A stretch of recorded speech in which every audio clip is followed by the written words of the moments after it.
Ayant grandi dans une petite ville, j'admirais les gens qui surmontaient leurs circonstances pour atteindre la grandeur.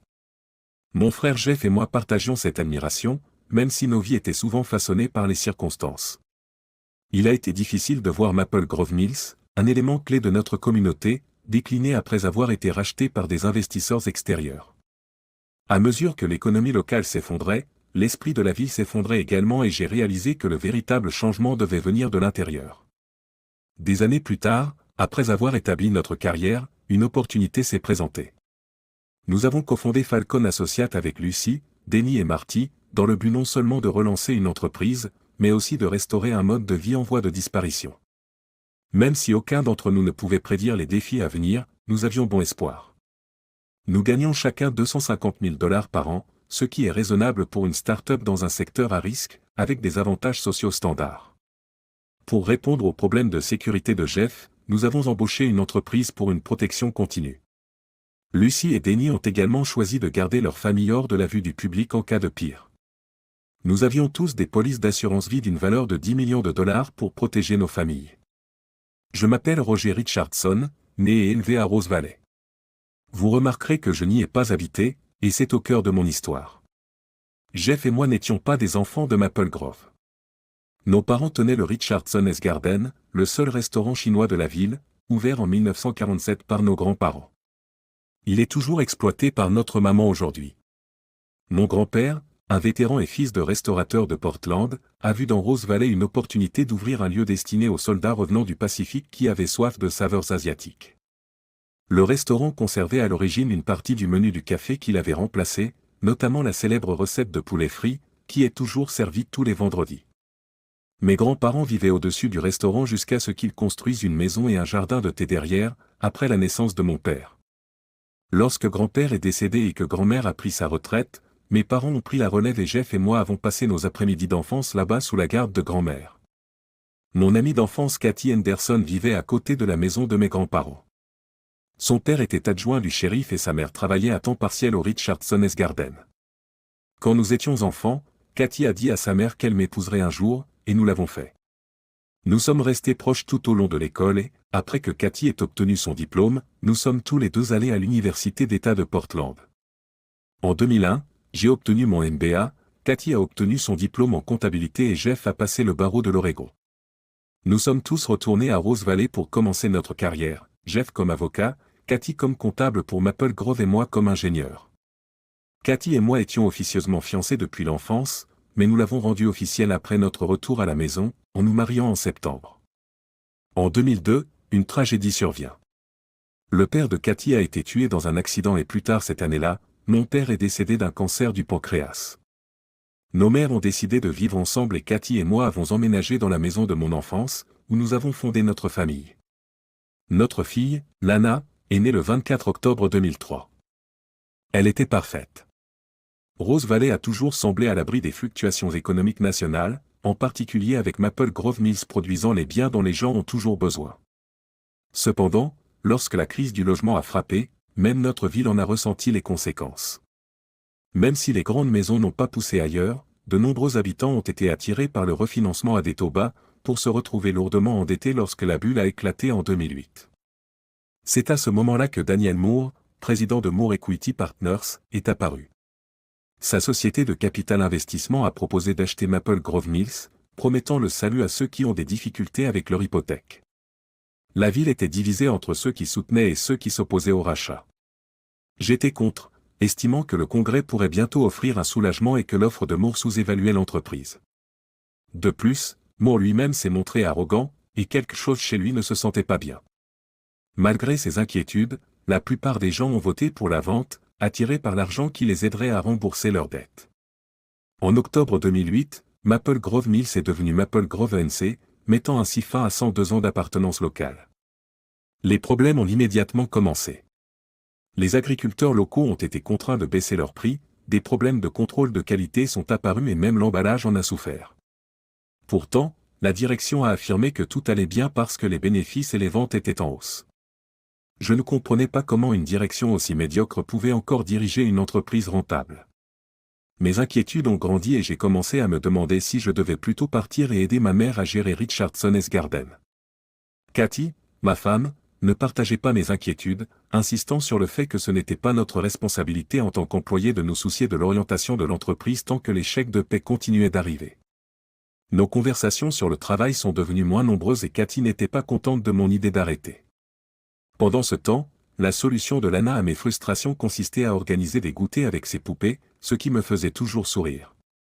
En janvier 2009, un nouveau président a pris ses fonctions et le gouvernement a mis en place des programmes pour aider les propriétaires. Alors que certains se demandent encore si ces programmes ont fonctionné, je restais frustré de constater que nous ne parvenions pas à convaincre les employés de Mills de tenir le coup et d'essayer de trouver une meilleure solution. À l'été 2009, il était clair qu'il ne s'agissait pas simplement d'une nouvelle récession, l'économie était en chute libre et, malgré des bénéfices records, Maple Grove a commencé à licencier des employés pour la première fois depuis la Grande Dépression. La direction nous a assuré que les licenciements ne seraient pas de longue durée et que les indemnités de départ seraient utiles. Cependant, il était clair que les 30% licenciés étaient pour la plupart ceux qui s'étaient opposés à la vente à Moore Equity Partners. « Tu auras ton travail de cuisine après tout », se moqua Cathy alors que nous attendions mon tour d'être viré. Je l'ai ignoré, me concentrant plutôt sur le temps passé avec Lana. Lorsque les RH m'ont appelé, j'ai dit à Sharon, la responsable, de ne pas parler de départ. J'ai refusé de signer l'accord de non-divulgation ou la renonciation. Sharon, qui avait également voté contre le rachat, a compris ma frustration. Nous nous sommes séparés en bons termes et je l'ai invitée à dîner au restaurant un jour. Après mon départ, j'ai récupéré Lana à l'école. Cathy n'a pas répondu à son téléphone, alors je l'ai appelée, elle et les grands-mères de Lana, pour leur faire savoir qu'elle n'aurait pas besoin de venir chercher Lana. Quelque chose n'allait pas quand je suis rentré à la maison et j'ai vite trouvé le mot de Cathy sur la table de la cuisine. Elle a dit qu'elle me quittait pour quelqu'un de meilleur, qu'elle emmenait Lana, et que si je ne signais pas les papiers du divorce, je ne reverrais jamais ma fille. J'ai immédiatement appelé Jeff pour lui dire ce qui s'était passé. Il m'a exhorté à quitter la maison et à apporter la note à son bureau. Une fois sur place, Jeff et son patron Alex lisent rapidement la note. Alex a expliqué que le plan de Cathy avait échoué. Elle avait l'intention d'emmener Lana pendant que j'étais occupé à un entretien de sortie, probablement en train de quitter l'État. Jeff m'a demandé si je savais pour qui elle me quittait, mais je n'en avais aucune idée, probablement l'un des managers que Moore avait engagé, même si Cathy n'a jamais mentionné de nom. Alex m'a rassuré sur le fait que la loi de l'Oregon donne la priorité à l'intérêt supérieur de l'enfant, et non au sexe du parent, et que la menace de Cathy jouerait contre elle au tribunal. Il m'a expliqué que puisque Lana était avec moi et que nous avions un solide système de soutien familial, la note de Cathy se retournerait contre nous. Menacer de refuser un enfant pour forcer un conjoint à signer des papiers de divorce constituerait une grève majeure contre elle dans les décisions de garde. Nous avons déposé une demande reconventionnelle, arguant que le projet de Cathy de prendre notre fille et d'utiliser des menaces pour forcer ma signature sur les papiers du divorce prouvait qu'elle ne devrait pas avoir la garde. Depuis que j'ai quitté le travail plus tôt et que j'ai récupéré Lana, son plan a échoué. Le tribunal m'a accordé une garde temporaire et nous nous sommes préparés à un combat juridique. Il n'a pas fallu longtemps avant que quelqu'un de meilleur, de Cathy soit révélé, Daniel Moore. Pas surprenant, non. L'arrogance et la richesse de Moore ont joué contre lui devant le tribunal. Jeff est devenu mon avocat principal, avec Alex comme conseiller. La vue de l'équipe juridique coûteuse de Moore essayant de détruire au bulldozer un avocat d'une petite ville représentant un père nouvellement au chômage qui se battait pour sa fille n'a pas plu au juge. La propre mère de Cathy a témoigné en ma faveur, proposant de m'aider à prendre soin de Lana, et son soutien a scellé l'affaire. Lorsque la note menaçante de Cathy a été présentée au tribunal, les avocats de Moore ont semblé visiblement mal à l'aise. Le juge a pris la note de Cathy au pied de la lettre, jugeant qu'elle avait renoncé à ses droits sur tous les biens matrimoniaux. Notre maison et notre entreprise familiale étaient au nom de ma mère, les actifs se limitaient donc aux voitures, aux IRA et aux comptes bancaires. Plus important encore, le juge a reconnu que la menace de Cathy montrait qu'elle n'avait pas à l'esprit le meilleur intérêt de Lana. J'ai obtenu la garde complète de Lana, et Cathy a obtenu des visites supervisées. Moore s'est présenté le dernier jour du procès en s'attendant à la victoire, mais il est reparti choqué et vaincu. Ce soir-là, nous avons fermé le restaurant pour célébrer en privé. J'ai passé la majeure partie de mon temps à réconforter la mère de Cathy, Nancy, qui m'avait soutenu au tribunal. Quelques semaines plus tard, Cathy épousa Daniel Moore et déménagea à Los Angeles, même si elle retourna dans l'Oregon pour des visites hebdomadaires avec Lana. Les choses étaient difficiles. Cathy et sa mère se livraient souvent à des engueulades lors des visites, et après une dispute particulièrement violente, Nancy lui a banni la maison. Nous avons déplacé les visites au restaurant, où la mère de Cathy s'asseyait dehors, la surveillant de près. Mon idée de retourner au restaurant à temps plein était prématurée. Comme ma mère était toujours à la tête de l'entreprise et qu'elle n'avait pas l'intention de prendre sa retraite, je n'avais pas besoin de moi. Puis mon ancien patron de Maple Grove, Marty, qui a également été licencié, est passé chez moi pour discuter de la création d'une nouvelle entreprise avec d'autres anciens dirigeants. J'ai immédiatement accepté de les rejoindre. L'idée derrière notre nouvelle entreprise, Falcon, était de regrouper les fournisseurs que Maple Grove avait abandonnés ou sous-estimés et de créer une coopérative. Notre objectif était de fabriquer des produits de haute qualité et de les vendre à des détaillants d'aliments naturels, qui rejetaient les produits de moindre qualité de Maple Grove. Notre avantage résidait dans les bonnes relations que nous avions bâties en tant qu'ancienne équipe de direction de Maple Grove. Comme nous n'étions pas encore opérationnels, Marty s'occuperait de la production le moment venu. Mon rôle était de mettre en application mon MBA, en rédigeant un plan d'entreprise pour obtenir du financement et un plan de marketing pour convaincre les fournisseurs que nous pouvions vendre ce que nous produisions. Puis j'ai reçu l'appel. Roger. Jeff a crié quand j'ai décroché. Que se passe-t-il? Ai-je demandé, inquiet par son ton. Cathy a essayé d'emmener Lana. Nancy a essayé de l'arrêter, et maintenant tous les deux sont à l'hôpital. C'est mauvais, Roger, tu dois venir ici. J'ai tout laissé tomber et je suis rentré chez moi, Jeff me remplissant les yeux. Cathy avait essayé d'emmener Lana lors de sa visite. Lorsque Nancy est intervenue, le chauffeur de Cathy l'a aspergé de poivre. Malgré la douleur, Nancy les a poursuivis. Lorsque Lana a vu sa grand-mère, elle s'est libérée et est revenue en courant, mais elle a été heurtée par un camion. Le conducteur n'était pas en faute, il ne pouvait tout simplement pas s'arrêter à temps. Nancy est décédée aux urgences et Lana est restée dans le coma pendant 8 jours avant de décéder. Elle aurait eu 7 ans le mois prochain. Après cela, je me suis arrêté émotionnellement. Je me souviens vaguement du médecin nous disant que Lana était partie, puis je me suis retrouvé dans la cuisine du restaurant quelques jours plus tard, découpant un poulet sans me rappeler comment j'y suis arrivé. Ma famille veillait sur moi, s'assurant que je ne me blessais pas. Des dispositions ont été prises pour les 2 funérailles. J'ai appris que Nancy m'avait nommé son plus proche parent et avait tout laissé à Lana et moi dans son testament. En tant que son unique gendre et sans aucun fils, j'étais responsable de ces derniers arrangements. Je ne pouvais plus vivre dans la maison, c'était trop douloureux. J'ai emménagé dans l'appartement de Jeff, et Jeff a emménagé dans la maison car il avait besoin d'être proche du restaurant. Maman restait avec moi la plupart du temps mais retournait à la maison pour dormir.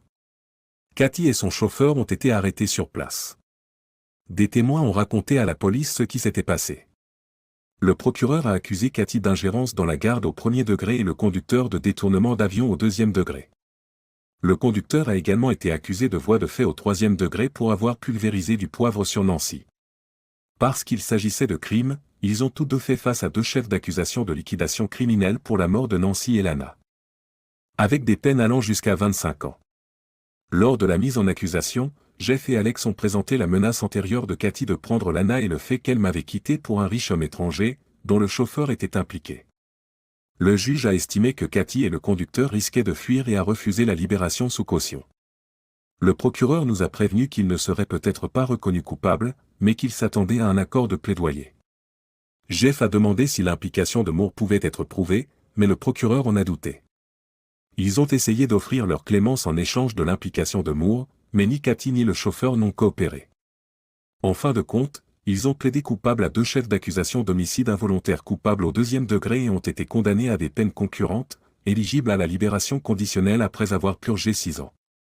Je n'ai pas soumis de déclaration de la victime lors de leur détermination de la peine. Alors que certains ressentent de la satisfaction ou un sentiment de clôture après une condamnation, moi, je n'ai rien ressenti. Les mois suivants ont été flous, le temps passant vite quand je travaillais et rampant quand je ne le faisais pas. Les nuits étaient les plus difficiles et je me plongeais dans le travail pour y faire face. Un jour, alors que je travaillais dans le jardin de thé, j'ai reçu un appel d'une femme nommée Sophie Sully, demandant à me parler au nom d'Amon Sully, un magnate milliardaire du transport maritime. Amon voulait discuter d'un partenariat, alors j'ai accepté de le rencontrer. 3 jours plus tard, je suis arrivé à Timberline Lodge. Un message m'attendait, m'invitant à dîner dans un condo de luxe à proximité. À mon arrivée, j'ai été accueilli par Anon et Sophie, sa belle-fille. Après le dîner, Anon a expliqué que Sophie et lui avaient vécu leur propre expérience avec Daniel Moore. Anon pensait que Moore était responsable de la mort de son fils Armand. Armand Sully était né de modestes débuts, amassant une fortune par des moyens illégaux avant de changer de voie pour gagner l'amour de sa femme, Manon. Elle l'a inspiré à consacrer sa richesse à de bonnes causes, en fondant la fondation Manon Sully pour lutter contre la pauvreté et l'exploitation. Après son décès, leur fils André a repris la fondation. La fondation s'est impliquée dans des négociations dans l'État pauvre de Saint-Laurence, où un accord était en cours pour financer des écoles et des hôpitaux en échange de l'octroi de plus d'un demi-million d'acres de forêt tropicale à un cartel énergétique et minier. La fondation a proposé un plan alternatif, finançant moins d'écoles mais protégeant les terres de la déforestation et de l'exploitation. Le président de Saint-Laurence avait accueilli André Sully pour un sommet avec des responsables locaux et des chefs tribaux. Cependant, leur avion a disparu au-dessus de la forêt tropicale et peu de temps après, le vice-président a pris la présidence. La disparition a été imputée à des écoterroristes et les négociations avec la fondation Sully ont pris fin brutalement. L'accord avec le cartel minier, financé par Moore Equity Partners, a été rapidement conclu, conduisant à la destruction de la forêt tropicale. Vous avez vu cela venir, n'est-ce pas? Dit Anon avec amertume. Il pensait que l'argent de Moore avait motivé le vice-président, bien qu'il ait blâmé le nouveau président pour la mort de son fils. Je me suis souvenu des paroles de Jeff à notre procureur à propos de Moore étant derrière la tragédie de ma famille. Anon avoue il voulait se venger mais a résisté parce que sa défunte épouse, Manon, et son fils n'auraient pas approuvé. Sophie, sa belle-fille, s'est également fermement opposée à toute action violente. Anon a partagé une photo de ses petits-enfants, expliquant que céder à ses instincts les plus sombres pourrait lui coûter sa relation avec eux. Lorsque j'ai demandé pourquoi nous nous rencontrions, Anon a expliqué que Sophie avait convenu qu'il devait agir, mais dans les limites légales et éthiques. Sophie a ensuite présenté un dossier détaillant les pratiques commerciales destructrices de Moore, notamment son acquisition d'une boulangerie dans l'Illinois. Après une croissance initiale, l'entreprise s'est effondrée, laissant des centaines de personnes sans emploi, ce qui fait partie d'un modèle observé dans d'autres entreprises, notamment Maple Grove Mills. La proposition d'Anon était claire, quelqu'un devait sauver ces entreprises et prouver que les entreprises pouvaient réussir avec intégrité. Il m'a suggéré de prendre les devants, en utilisant mon expérience dans la lutte contre Moore dans l'affaire du divorce et de la garde comme visage public. Anon et Sophie ne pouvaient pas agir directement, car cela donnerait l'impression que des gens riches jouent avec des entreprises, mais je pourrais intervenir en tant que personne ayant un intérêt personnel. Sceptique, j'ai demandé si nous pouvions vraiment réussir. Anon a souligné que nous essayons déjà de démarrer une entreprise basée sur l'intégrité. Il a proposé de fournir les ressources, garantissant que les entreprises sauvées n'échoueraient pas comme les entreprises de Moore. Sophie a précisé qu'il ne simulerait pas de bénéfices comme Moore, mais qu'il soutiendrait véritablement la croissance de l'entreprise. Anon a promis que même si le projet échouait, les travailleurs bénéficieraient d'un rétablissement des emplois et d'un atterrissage en douceur. J'ai accepté d'en discuter avec mes associés, en assurant une totale transparence avec eux. Le groupe Falcon était composé de 4 membres, Marty Ball, mon ancien directeur de Maple Grove, Lucy Armstrong, l'ex-directrice financière de Cathy, et Denny McCoy, l'ancien directeur technique de Maple Grove. Nous n'avions pas encore décidé de mon rôle au-delà de la rédaction de plans commerciaux et marketing. Jeff et Alex étaient impliqués en tant que conseillers juridiques, car ils s'occuperaient de nos affaires juridiques si nous devenions officiellement une entreprise. Nous nous sommes rencontrés au restaurant et avons examiné la proposition de Timberline pendant le dîner. Marty et Lucy ont été impressionnés, tandis que Denny a accepté en dégustant un nouveau plat. Lucy a remis en question la légalité et Alex a expliqué qu'en tant que société privée, le plan était légal tant qu'aucune fausse déclaration n'était faite aux investisseurs ou aux prêteurs. Marty a noté que cela clarifiait mon rôle chez Falcon en tant que responsable du développement commercial et du marketing, bien que Jeff ait exprimé ses inquiétudes. Il a souligné qu'Anon voulait que je sois le visage public de l'entreprise, ce qui pourrait me mettre davantage dans la ligne de mire si nous parvenions à ternir la réputation de Moore. Les inquiétudes de Jeff étaient fondées, mais nous avons quand même avancé. Nous avons rédigé une contre-proposition répondant à ces préoccupations, et notre groupe, comprenant Jeff et Alex, est revenu rencontrer Anon et Sophie pour finaliser les détails. Falcon Associates a été créé en tant que LLC anonyme au Nouveau-Mexique, où l'identité des propriétaires est restée privée. Jeff et Alex nous représenteraient individuellement, tandis qu'un avocat distinct ferait office de conseiller juridique d'entreprise. Amand et Sophie possédaient 50% de l'entreprise, et nous quatre détenions les 50% restants, garantissant ainsi qu'aucune partie n'avait le contrôle. Nous avons convenu de prendre des décisions en bloc unifié. À l'extérieur, nous apparaissons comme des employés de Falcon Marty en tant que directeur des opérations, Lucie en tant que directrice des finances, Denis en tant que directeur de la technologie et moi en tant que directeur général. La question de savoir si je dirigerais également le développement commercial et le marketing était indécise jusqu'à ce que nous comprenions les ressources disponibles dans les entreprises que nous souhaitions reconstruire. Nous fixons des salaires égaux de 250 000 $ par an, ce qui est raisonnable pour une start-up à haut risque. Nous avons également mis en place des avantages exécutifs standards et une hotline de sécurité 24h/24 et 7J/7 pour nos familles. Lucie et Denis ont choisi de rester hors de la vue du public à cause de leur famille, et chacun de nous avait une police d'assurance vie de 10 millions de $ pour les pires scénarios. Une semaine après la signature des accords, Amand nous a informé que nos salaires et avantages sociaux étaient en vigueur et que Falcon disposait de 100 millions de $ de fonds de roulement avec une réserve de 100 millions de $. Lucie a été stupéfaite lorsque les états financiers sont arrivés, ils ne représentaient qu'une fraction de la richesse d'Amand, mais plus que ce qu'aucun d'entre nous n'aurait jamais imaginé pouvoir gérer. 3 semaines plus tard, l'Illinois Backing Company fermait ses portes, laissant 316 travailleurs au chômage. Peu de temps après, Falcon Associates LLC a soumissionné avec succès pour acquérir Pathway Bakery ANC pour 28 millions de $, avec l'intention de rouvrir l'installation d'ici la mi-décembre. Le directeur général de Falcon, Roger Richardson, a déclaré que son objectif était de reconstruire Pathway en mettant l'accent sur les personnes et la qualité, corrigeant ainsi la culture toxique de ses anciens propriétaires. L'acquisition de Falcon a été une grande nouvelle à Selton, dans l'Illinois, une ville durement touchée par les pertes d'emplois depuis 2007. D'anciens travailleurs de Pathway comme Rena et Andy Dean se sont sentis trahis par Moore Equity Partners, qui avait promis du travail avant de fermer subitement l'usine. Juste avant Noël, Falcon avait acquis l'usine et avait prévu une réunion publique pour discuter de son avenir. Chez moi lors de cette réunion, qui s'est tenue à la Kelton High School, l'auditorium de 600 places était plein à craquer, de nombreux participants étant venus avec leurs familles. Les anciens salariés avaient chacun reçu une enveloppe qu'ils avaient pour instruction d'ouvrir lors de la réunion. À l'intérieur se trouvaient des lettres de réembauche leur proposant de retrouver leur emploi, ainsi qu'une carte Visa prépayée de 1 500 $ pour les aider à couvrir leurs dépenses de vacances. Roger Richardson et Marty Ball ont expliqué que même si l'usine ne serait pas opérationnelle d'ici Noël en raison d'équipements négligés, les employés retourneraient au travail par étapes à partir de 2 semaines. Les prestations d'assurance maladie ont déjà été rétablies et tous les salaires et anciennes années seront préservés. La foule a répondu par des acclamations, des applaudissements et des larmes de soulagement. La soirée s'est terminée par un buffet dans le gymnase de l'école, où Falcon Associates a officiellement souhaité la bienvenue aux travailleurs de Pathway et à leurs familles. Je n'ai pas pu résister à un autre coup lors des entretiens qui ont suivi la réunion, soulignant comment le nouveau Pathway réussirait en termes de qualité et d'intégrité, tout ce qui manquait aux propriétaires précédents.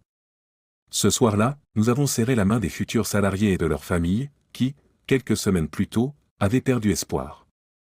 Voir le changement dans leurs yeux était édifiant. Alors que nous nous dirigions vers l'hôtel, Marty a demandé « Vous pensez que tout cela revient à Moore ?» « Aucune idée, répondis-je. J'ai répondu mais c'était plutôt bien. Titre, Falcon donne 1 500 $ aux travailleurs déplacés de Pathway. 12 décembre 2011, Kelton record. Falcon Associates a surpris d'anciens travailleurs de Pathway en leur offrant des cartes cadeaux Visa d'une valeur de 1 500 $. Falcon, basé à Albuquerque, prévoit de rouvrir la boulangerie Kelton la semaine prochaine, en embauchant initialement 70 travailleurs dans l'espoir de réembaucher les 300 d'ici février. Marie Gladen, une ancienne employée, a été émue aux larmes par cette générosité inattendue. Je ne pensais pas pouvoir offrir grand-chose à mes enfants ce Noël, maintenant je le peux. L'annonce de Falcon a fait la une des journaux dans tout le pays. Les vidéos de la réunion sont devenues virales et des reportages sont apparus avec des titres comme « Pathway Rises from the Ashes » et « Miracle en Kelton Boulevard ». Un article m'a même surnommé le nouveau George Bailey, tandis que Daniel Moore était décrit comme Scrooge. Sans surprise, l'attention des médias s'est tournée vers qui nous étions. La presse a découvert mon divorce avec Cathy, son mariage avec Daniel Moore et la mort tragique de Lana et Nancy. Même si j'ai refusé de parler de ma tragédie personnelle, nous savions que l'histoire finirait par faire surface.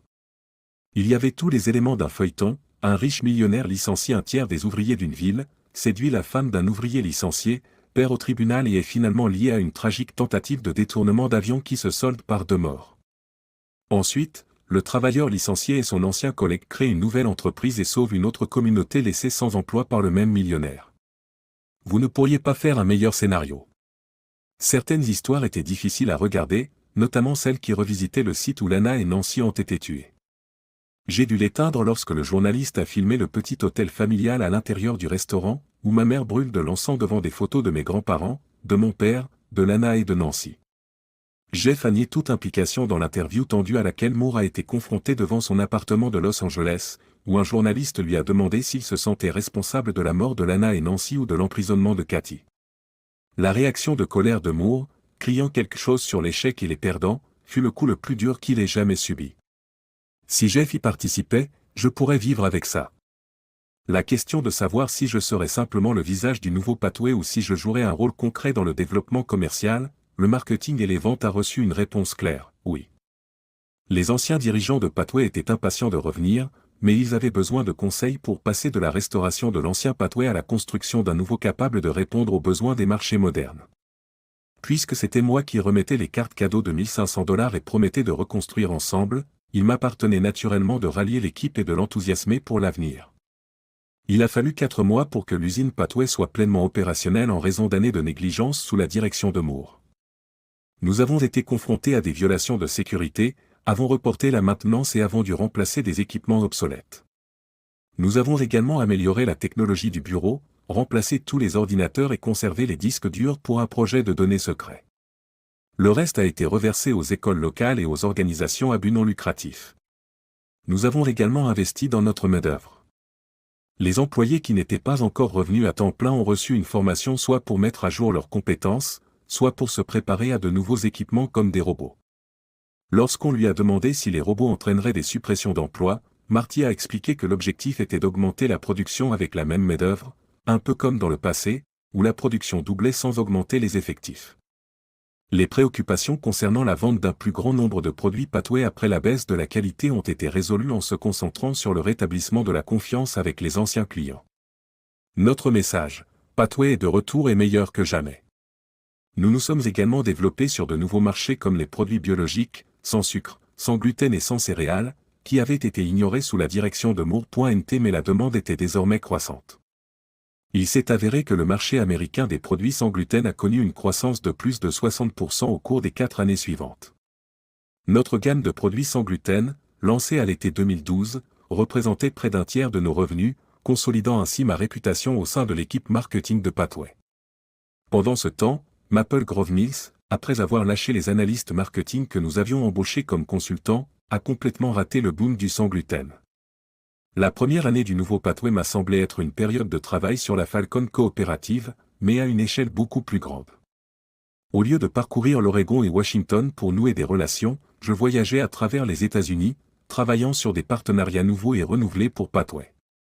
Bon nombre de ces renouvellements concernaient des entreprises que l'ancien Pathway avait aliénées en raison de la mauvaise qualité, des retards d'expédition et des problèmes de facturation. Même si nous avons réembauché les équipes marketing et commerciales de Pathway, de nombreux clients ont insisté pour que je m'adresse directement à moi, le nouveau directeur général, pour leur dire que les problèmes liés à la propriété de Moore avaient disparu. Je n'ai jamais manqué l'occasion de souligner que nous étions une nouvelle entreprise, complètement distincte de Moore & Pathway. Les efforts de relations publiques ont porté leurs fruits. Les ventes ont commencé à augmenter et nous avons signé des contrats pour fabriquer des produits de marque. Même si cela peut ressembler à une concurrence pour nos propres produits, les marques des magasins ne nous ont rien coûté en termes de distribution ou de publicité, de sorte que les marges bénéficiaires étaient presque les mêmes. Notre plan d'affaires fonctionnait. Nous avons tenu 2 réunions chaque trimestre. La réunion Pathway a réuni toute l'entreprise, où la haute direction s'est réunie dans la salle de conférence et où tous les autres pouvaient se connecter en ligne. Bien que cela ne soit pas obligatoire en tant qu'entreprise privée, nous valorisons la transparence. La réunion Falcon était privée, nous étions seuls 4, Amon, Sophie et notre équipe juridique. Amon, en tant qu'actionnaire majoritaire, aurait pu diriger ces réunions, mais lui et Sophie ont préféré rester partenaires silencieux, nous avons donc alterné les responsabilités. Lors de notre 3e réunion, marquant le 1er anniversaire de la création de Falcon Associates, Lucie a présidé la séance. Après avoir examiné les mises à jour habituelles, ventes, performance de l'usine, morale et projets technologiques, Lucie a révélé les données financières. Pathway terminerait le 4e trimestre dans le noir, un an avant les prévisions. Cette surprise est venue d'un contrat imprévu avec Champion Market. J'avais rencontré leur PDG lors d'un salon professionnel et présenté nos services de marque privée. Lorsque Champion s'est développé dans le sud-ouest, son fournisseur existant s'est retrouvé débordé, nous avons donc repris sa gamme de collations cuites au four. C'était une solution gagnant-gagnant, sans perte d'emploi, et l'accord semblait prometteur pour un succès à long terme. La première fête des fêtes du nouveau sentier a eu lieu le 21 décembre 2012, notre dernier jour de travail de l'année.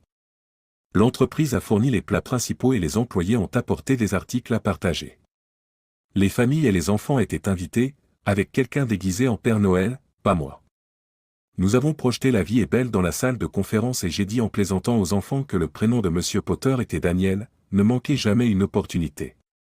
Après un échange de cadeaux, moins de $20, cadeau gag encouragé, nous avons organisé un tirage au sort et emballé les restes pour que les gens les rapportent à la maison. Avant que tout le monde ne parte, j'ai annoncé, nous apprécions tout votre travail acharné cette année, et lorsque vous recevrez vos derniers chèques, il y aura un petit supplément. Des applaudissements ont suivi. Ce n'est pas une prime de Noël, ai-je ajouté, c'est une participation aux bénéfices. Titre, Falcon partage ses bénéfices avec les travailleurs de Pathway. 24 décembre 2012, quel ton record. Une acclamation a éclaté lors de la fête de Noël de Pathway lorsque le directeur général de Falcon Associates, Roger Richardson, a annoncé une prime de participation aux bénéfices. Chaque employé a reçu $500. Pathway employait 325 travailleurs à temps plein. En tant qu'entreprise privée, nous ne divulguons pas nos bénéfices, a déclaré Richardson, mais les bénéfices de cette année sont partagés également entre tous les employés pour montrer notre appréciation pour leur travail acharné. Nous construisons une nouvelle voie à partir des ruines de son prédécesseur. Jamais après que Grove Mills ait licencié 150 travailleurs, les entreprises de Rose Valley en ont ressenti les conséquences, en particulier les restaurants. J'ai utilisé une partie de mon salaire chez Falcon pour aider à payer les factures de Richardson S. Garden. Et ma mère et ma cousine Jean avec une assurance maladie via Falcon. En janvier, Jeff m'a parlé d'une tendance étrange au restaurant, les employés licenciés de Maple Grove venaient plus souvent et achetaient des plats à emporter pour leurs amis qui travaillaient toujours à l'usine. Richardson S. Garden avait été retiré de la liste des traiteurs agréés de Maple Grove, la direction laissant entendre qu'il y aurait des répercussions sur les employés qui continuaient à fréquenter le restaurant. La rumeur disait que cette décision était intervenue après une crise de colère de Daniel Moore, criant qu'il ruinerait ses failles. J'ai partagé cela avec Amon et Sophie, et Amon a convoqué une téléconférence. Je pense que nous y arrivons, dis-je. Jeff était d'accord. Amon a soulevé une préoccupation concernant la sécurité et nous avons décidé de faire appel à Graeber Security, spécialisé dans la fusion dans leur environnement tout en assurant la protection. On. Nous avons embauché un nouveau serveur pour Richardson S. Garden, un chef de la marine à la retraite nommé Duke, qui a également conduit pour maman et a emménagé dans une chambre libre chez elle pour l'aider si nécessaire. Selon maman, Duke était un excellent serveur et chauffeur. Amon a passé quelques appels et un chef de télévision qui présentait des restaurants dans une petite ville est venu à Rose Valley. Il a visité des lieux locaux, notamment une maison de petit déjeuner, une brasserie et un artisan boulanger qui a fait l'éloge de sa farine moulue sur pierre provenant d'un moulin à farine historique. L'équipe a délibérément montré le chef passant devant Maple Grove Mills sans s'arrêter, mais a mis en évidence Richardson S. Garden. Maman et Jean ont impressionné le chef avec des plats spéciaux de leur menu chinois secret, faisant du restaurant une destination gastronomique mineure. Les affaires supplémentaires ont plus que compensé la perte causée par la tentative d'embargo de Moore. On a appris que Moore était furieux que Richardson S. Garden ne soit pas en difficulté mais ait en fait élargi son personnel. Jeff et Alex ont embauché une nouvelle parajuriste, une ancienne shérif adjointe qui a perdu son emploi suite à l'échec d'une caution du comté. Elle a loué une chambre à Alex et à sa femme et a fait du covoiturage avec eux. Marty, Lucie et Denny ont choisi de ne pas assurer la sécurité à plein temps, mais ont ajouté quelqu'un à l'équipe de sécurité de Pathway. Ils ont également embauché une nounou pour transporter leurs enfants entre l'école et la maison, les aidant ainsi à gérer leurs horaires chargés de travail à domicile. J'ai embauché une assistante exécutive, Rebecca Sullivan, une ancienne sous-officier de la marine qui avait fait face au mauvais traitement infligé par un officier supérieur en le mettant à l'hôpital. Son histoire de l'avoir abattu a impressionné Marty et moi. Marty a dit, « Elle est parfaite pour toi, comparant son attitude envers les abuseurs de pouvoir à la mienne lorsqu'elle parlait de Moore. Rebecca était une assistante très compétente et, même si je n'avais pas envie de tester ses compétences de garde du corps, sa présence était rassurante. Rebecca et Dave Simpson, le nouvel agent de sécurité du bureau exécutif, ont emménagé dans des appartements dans le même complexe où Marty et moi vivions. Ils se sont intégrés à notre travail et vivent de manière transparente, Rebecca et moi faisons du covoiturage pour aller au travail, soi-disant pour économiser de l'essence. L'arrivée de Rebecca a également résolu un problème de personnel. Maureen, qui nous soutenait à la fois Marty et moi, a été réaffectée uniquement à Marty, qui était maintenant directeur général de Pathway après que son ancien directeur, Harry, ait pris sa retraite en raison de problèmes de santé. Cela a permis à Rebecca de m'assister pleinement dans mes fonctions à travers le pays en tant que directrice générale de Falcon et Pathway. Lorsque j'ai demandé à Rebecca ce qu'elle savait de nos opérations, elle m'a surpris en révélant que Graber Security, son employeur, était une filiale de Global Maritime Protection Service, propriété du Sully Shipping Group. J'aurais dû m'attendre à cette connexion. Le reste du premier trimestre 2013 a été stable, avec des améliorations financières mensuelles. Si nous maintenions ce rythme, nous serions une entreprise de 10 millions de dollars à la fin de l'année, même si nous étions en train de restaurer Pathway là où elle était avant la mauvaise gestion de Moore. Malgré ces progrès, notre seule victoire notable contre Moore fut l'échec de l'embargo sur Richardson S. Garden. Nous savions que nous devions passer au niveau supérieur et une opportunité s'est rapidement présentée. Westover Foods ONC, a expliqué Phil Barnes lors de notre réunion Falcon du premier trimestre, fabrique du pain Marvel et des gâteaux Happy Snack. La direction l'a vidé financièrement tout en promettant de maintenir le fonds de pension. Ce mois-ci, ils ont renoncé à leur pension, violant ainsi le contrat syndical. Si le syndicat refuse de modifier le contrat, l'entreprise fera faillite, mais la pension sera conservée. S'ils acceptent, l'entreprise échoue de toute façon et ils perdent tout. La faillite semble inévitable. Lucy a dit, Phil a confirmé que le syndicat avait voté contre le nouveau contrat. 2 offres sont en cours, 680 millions de dollars pour Happy, ce qui est probablement un accord conclu. Moore Equity Partners est le seul enchérisseur pour Marvel pour 30 millions de dollars. Ils n'aimeront pas ça, a noté Denny. Ce n'est pas le cas, a reconnu Phil, c'est pourquoi ils nous ont approchés. Ils aiment ce que nous faisons avec Pathway. Si nous reprenons Marvel, ils feront des concessions en matière de rémunération pour maintenir le fonds de pension intact. Faire une offre contre Moore fait monter les choses d'un cran, ai-je dit. Savons-nous ce qu'il faudrait pour surenchérir sur lui? Demanda Hamon. Phil a répondu, l'offre de Moore était une offre à prendre ou à laisser. Il a publiquement affirmé que Marvel était un perdant et qu'il était le seul à pouvoir y remédier. Donc le simple fait d'enchérir le fait mal paraître, ai-je raisonné, et force mais pourrions-nous sauver une autre entreprise? Titre, Falcon Associates achète Marvel Bread à Westover Foods. Le 9 avril 2013, Falcon Associates a acheté les actifs de Marvel Bread Company pour 43,85 millions de dollars, 5 usines de boulangerie et 11 dépôts, élargissant la distribution de Pathway dans le nord-ouest et le mid-ouest du Pacifique. Une semaine plus tard, nous nous sommes envolés pour Portland pour la première réunion de tous les employés de Marvel. Graber Security s'est occupé de notre voyage et nous avons été accueillis par la sécurité à l'aéroport. Les réunions ont été plus simples que lors des débuts de Pathway, dans la mesure où les syndicats étaient à l'origine de notre implication dans Marvel. Les travailleurs voulaient nous rencontrer face à face pour connaître nos projets. La moitié des 430 employés de Marvel y ont participé en personne, tandis que le reste s'est joint par vidéoconférence. Nous avons discuté de notre succès avec Pathway et leur avons assuré que les produits Marvel seraient distribués aux côtés de ceux de Pathway. Le tournant s'est produit lorsque j'ai mentionné avoir grandi dans l'Oregon en mangeant du pain au beurre et au miel de Marvel Pioneer Trail. J'ai juré de faire en sorte qu'ils ne disparaissent pas, ce qui a semblé les rassurer. Nous avons ensuite visité les usines de Portland, Anchorage, Spokane et Billings. Marty est retourné à Kelton, tandis que le reste d'entre nous est retourné à Portland, où nous avons été récupérés pour nous conduire à Rose Valley. Lucy et Denny ont travaillé à distance depuis Rose Valley, se rendant dans l'Illinois selon les besoins. Pendant ce temps, mon absence prolongée m'a fait réaliser que passer du temps à Rose Valley était difficile. Chaque visite me ramenait à des souvenirs douloureux du passé. J'espérais qu'amener le travail et Rebecca m'aiderait à me concentrer sur le présent.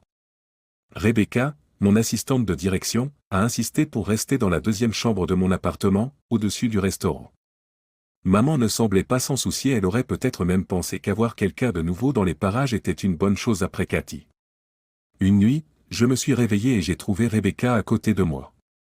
Elle m'a expliqué que j'avais crié dans mon sommeil, appelant Lana et Cathy, et qu'elle était restée pour me réconforter. Elle pensait que je souffrais peut-être du SSPT et m'a exhorté à parler à quelqu'un.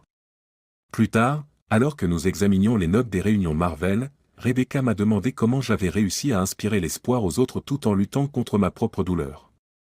Je n'avais pas de réponse. Le reste de ma visite à Rose Valley m'a été inconfortable, hanté par de mauvais souvenirs à chaque instant. Au moment où je suis parti, il était clair que Rose Valley n'était plus chez moi. Rebecca avait raison, j'avais besoin d'aide. Lorsque vous êtes le directeur général d'une entreprise sous les projecteurs et présenté dans Fortune, demander de l'aide pour un éventuel SSPT n'est pas aussi simple que d'appeler la liste des fournisseurs d'assurance. Même si le succès de Falcon était le fruit d'un effort d'équipe, j'étais le visage public, et toute perception d'instabilité pouvait nuire à notre entreprise et à notre lutte contre Daniel Moore. Naturellement, Amon avait un lien. Après quelques appels, j'ai consulté un médecin à Chicago et le diagnostic a confirmé les soupçons de Rebecca. Je souffrais du syndrome de stress post-traumatique, principalement dû au chagrin non résolu causé par ma fille et mon ex-femme. Mes pires épisodes ont été déclenchés par des visites à Rose Valley.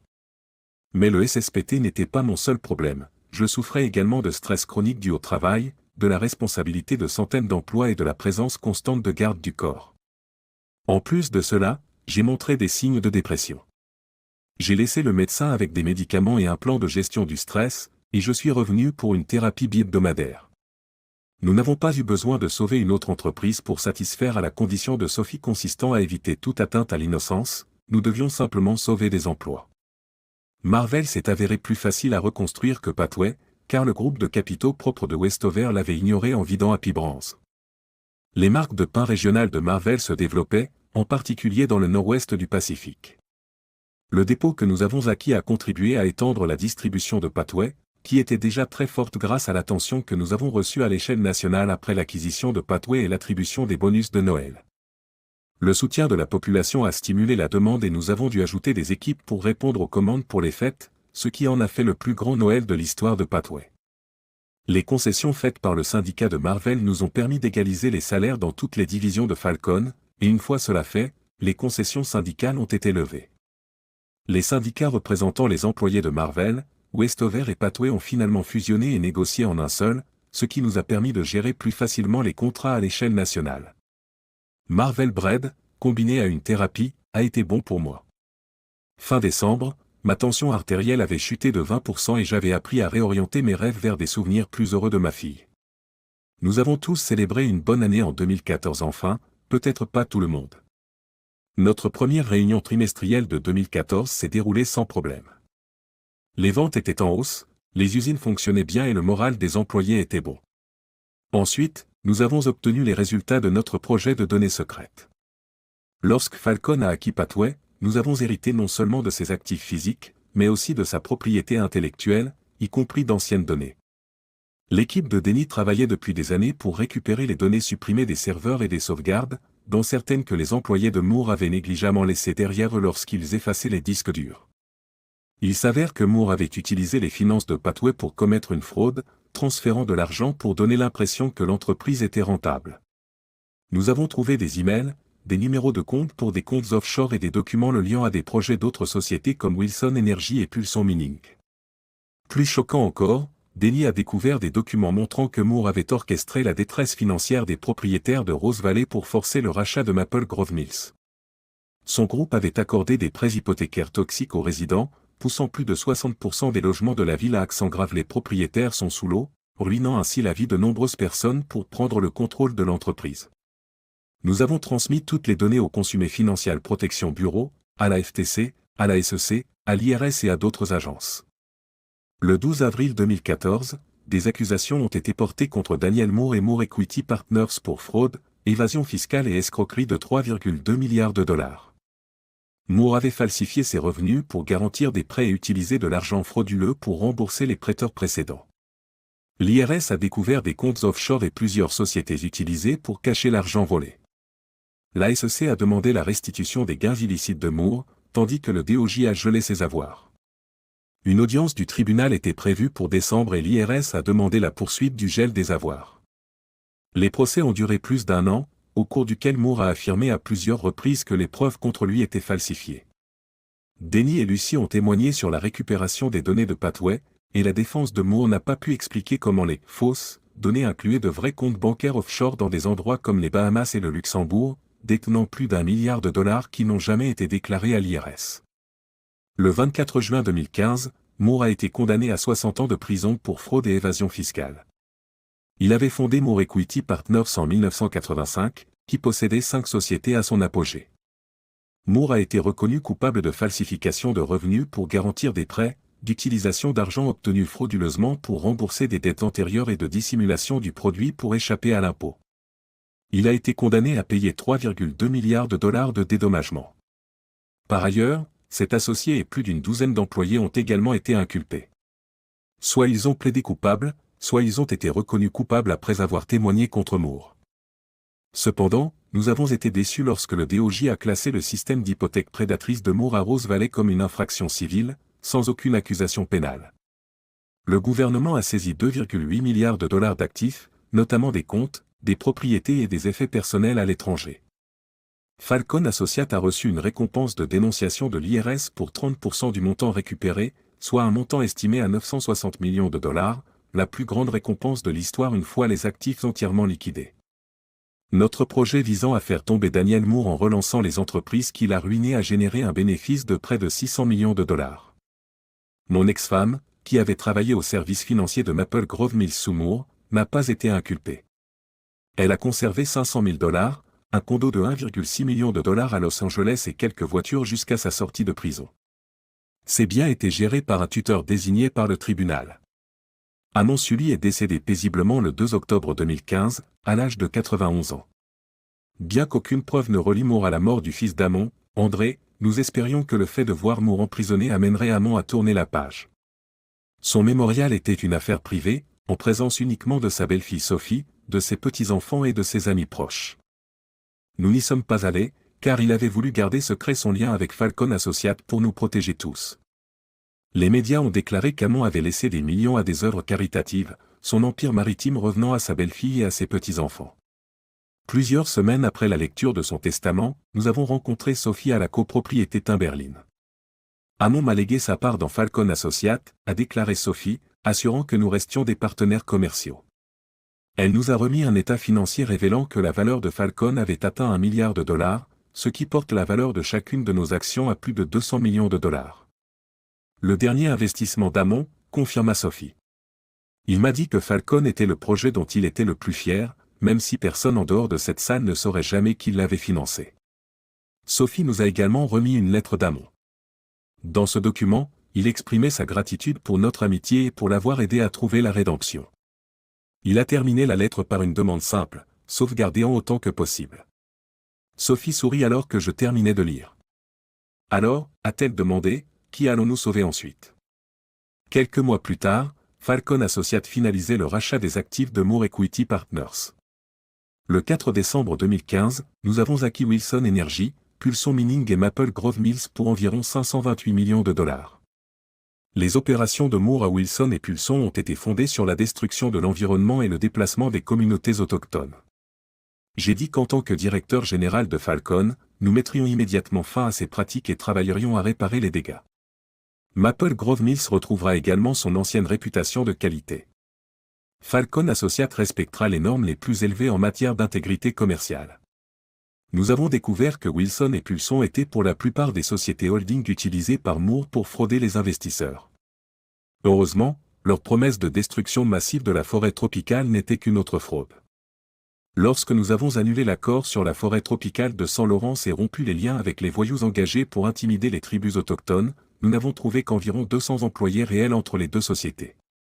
Même si nous n'étions pas désireux de sauver des emplois destinés à la destruction, nous leur avons offert une chance de travailler sur le nouveau projet de restauration sud-américain de Falcon Environmental Group. Ce projet représentait un risque énorme, car personne n'avait réussi à replanter une si grande partie du terrain. Forêt tropicale boisée. Cependant, cela a attiré les meilleurs scientifiques de l'environnement et, si nous y parvenons, cela pourrait créer de nombreux emplois dans le domaine de la restauration de l'environnement. Cela nous amène à aujourd'hui. Je suis assis dans un entrepôt à Maple Grove Mills, le seul endroit suffisamment grand pour accueillir tous les employés actuels et anciens et leurs familles. Nous avons installé une scène et environ 70% de la population de Rose Valley est ici et attend de nos nouvelles. Nous commencerons par notre message Falcon, le succès par la qualité et l'intégrité. Nous leur rappellerons que Maple Grove était autrefois un lieu de respect, d'équité et de normes élevées et que nous pouvons redevenir ainsi. Reconstruire Maple Grove ne sera pas comme sauver Patway, Marvel ou même Wilson et Pulso. Les travailleurs de ces entreprises étaient unis. Mais ici, un tiers du personnel de Maple Grove a été licencié il y a 4 ans, et pas seulement pour une courte période. Nous avons embauché beaucoup d'entre eux comme consultants Falcon et aidé d'autres à trouver un emploi chez Marvel. Et même si nous leur offrirons à nouveau des postes à Maple Grove, tout le monde ne voudra peut-être pas revenir. Ceux qui le font pourraient encore ressentir du ressentiment envers leurs voisins, leurs collègues et même leurs familles qui ont encaissé et vendu le cœur de notre ville. Je comprends, je suis l'un d'entre eux. Tout comme j'ai affronté mes propres démons, nous devons tous faire face à ce qui s'est passé ici. Si nous ne le faisons pas, cela nous rongera. Je vais parler ouvertement de ce que nous avons laissé se produire, du coup et de la manière dont nous devons travailler ensemble pour reconstruire notre communauté. Oui, j'ai fait de notre ville natale le visage public de Falcon. Je suis devenu un symbole de la douleur que cette ville a endurée. Pour faire une différence, je dois revenir et aider à faire de Rose Valley mon chez-soi. Parce que si nous n'y parvenons pas, celui qui l'a détruit gagne quand même. Si vous vous demandez si mon histoire a une fin heureuse, vous n'êtes pas seul.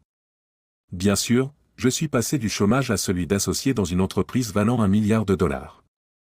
Mon ex-femme purge sa peine et le méchant est un condamné fauché qui risque probablement la prison à vie.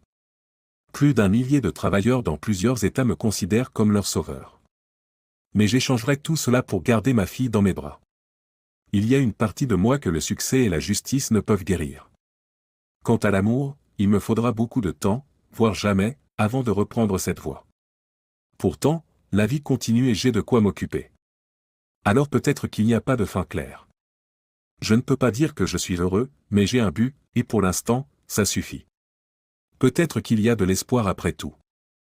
Merci d'avoir regardé cette histoire incroyable. Si vous l'avez appréciée, n'oubliez pas d'aimer la vidéo, de laisser un commentaire et de vous abonner pour d'autres histoires étonnantes comme celle-ci. Que feriez-vous si vous étiez à ma place? Pensez-vous que justice a été réellement rendue? Faites-moi part de vos réflexions dans les commentaires ci-dessous, j'aimerais entendre ce que vous pensez. Et si vous pouviez ramener une chose dans votre vie après l'avoir perdue, quelle serait-elle?